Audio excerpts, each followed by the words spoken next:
இன்றைய தியானம். கர்த்தர் நல்லவர் என்பதை ருசித்து பாருங்கள், அவர் மேல் நம்பிக்கையாயிருக்கிற மனுஷன் பாக்கியவான். சங்கீதம் 34:8.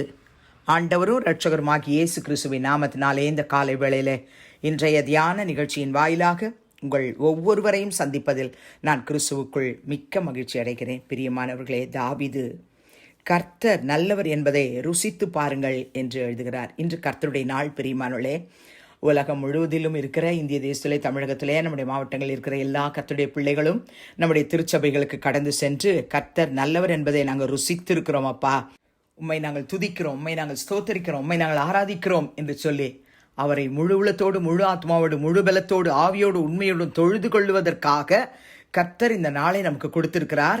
ஆராதனைக்கு கடந்து செல்வதற்கு முன்பதாக சங்கீதக்காரன் எழுதின இந்த வார்த்தையை வாசித்து நம்முடைய திருச்சபைகளுக்காக நாம் ஜெபித்து விட்டு கடந்து செல்ல போகிறோம். கர்த்தர் நல்லவர் என்பதை ருசித்து பாருங்கள். ஆம், எனக்கு அன்பானவர்களே, கர்த்தரை ருசிக்காதவங்களால இந்த வார்த்தையை சொல்லி கர்த்தரை ஸ்தோத்திரம் பண்ண முடியாது. கர்த்தர் நல்லவர் என்பதை நான் ருசிச்சிருக்கிறேன்.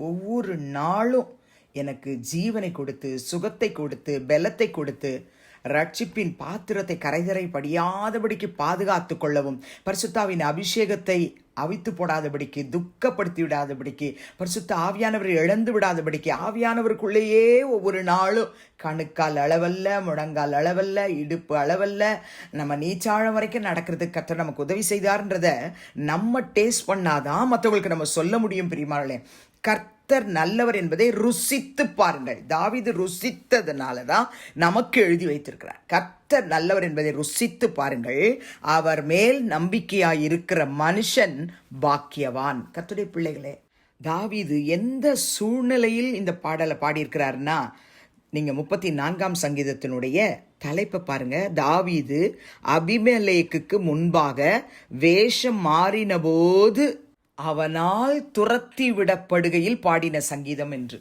எழுதி வைத்திருக்கிறான். ஆம், எனக்கு அன்பார்ந்தவர்களே, அந்த நிலையில் இருக்கும்போது ஒரு மனுஷனால பாட முடியுமா?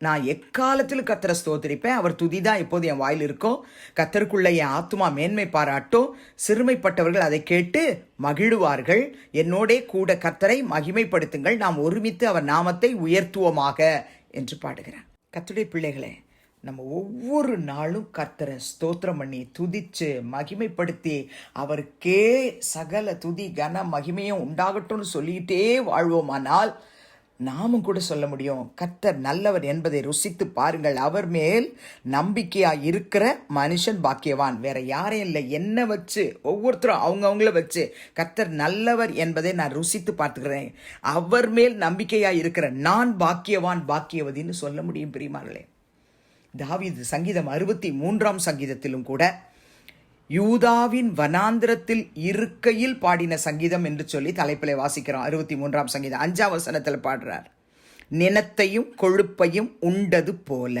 என் ஆத்துமா திருப்தியாகும், என் வாய் ஆனந்த களிப்புள்ள உதடுகளால் உம்மை போற்றும் என்று எழுதுகிறார். கர்த்தருடைய பிள்ளைகளே, கர்த்தரை ஸ்தோத்தரித்து துதித்து ஆராதிக்கும்படிக்கு இன்றைக்கு நம்ம சர்ச்சுக்கு போக போகிறோம்.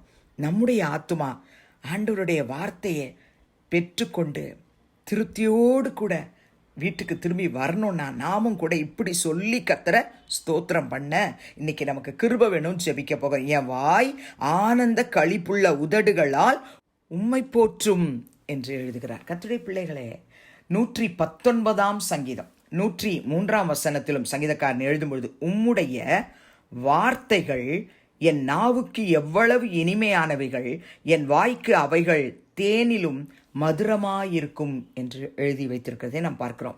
கர்த்தருடைய வார்த்தைகள் இன்றைக்கு நம்ம ஆலயத்து கடந்து செல்லும் பொழுது அவருடைய தாசர்கள் மூலமாக கர்த்தர் நமக்கு கொடுக்க போகிறார்.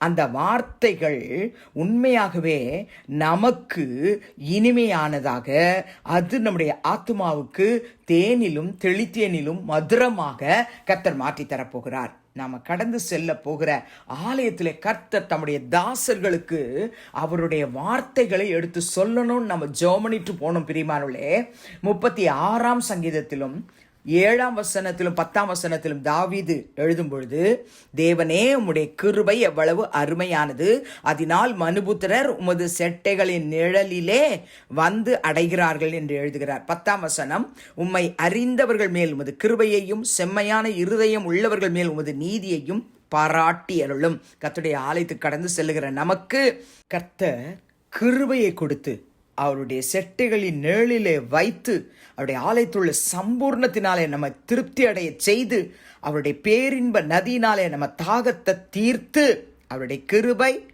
அவருடைய உண்மை, அவருடைய சத்தியம் இதெல்லாம் போதுமான அளவுக்கு நமக்கு நிறைவா கொடுத்து நம்மளை சந்தோஷமா வீட்டுக்கு அனுப்புவார் பெரியமாவளே. அப்போ நம்ம ஆலயத்துக்கு போகும் பொழுது ஒன்றை மாத்திரம் மனதில் நினச்சிக்கிட்டு போகணும், கர்த்தர் நல்லவர் என்பதை நான் ருசிச்சு பார்த்துட்டேன், ஆகவே நான் மனசார அவரை நான் ஸ்தோத்திரம் பண்ணுவேன், துதிப்பேன், ஆராதிப்பேன், அவருக்கென்று சாட்சி சொல்வேன், அவருக்கென்று காணிக்கைகளை படைப்பேன். எல்லாவற்றை காட்டிலும் அவருடைய பாதத்திலே அமர்ந்து வார்த்தையை கேட்டுக்கொண்டிருந்த மரியாதை போல தேனிலும் தெளித்தேனிலும் மதுரமான அவருடைய வார்த்தைகளை நான் ஊழியக்காரர்கள் மூலமாக எனக்கு கொடுக்கும் பொழுது அவர்களை பெற்றுக்கொண்டு நான் திரும்பி வரும்பொழுது வேறு மனுஷனாய், வேறே ஆவியை உடையவனாய் நான் திரும்பி வருவேன். அந்த நிச்சயத்தோடு கூட நம்ம இன்னைக்கு சர்ச்சுக்கு போக போறோம் பிரியமானவர்களே.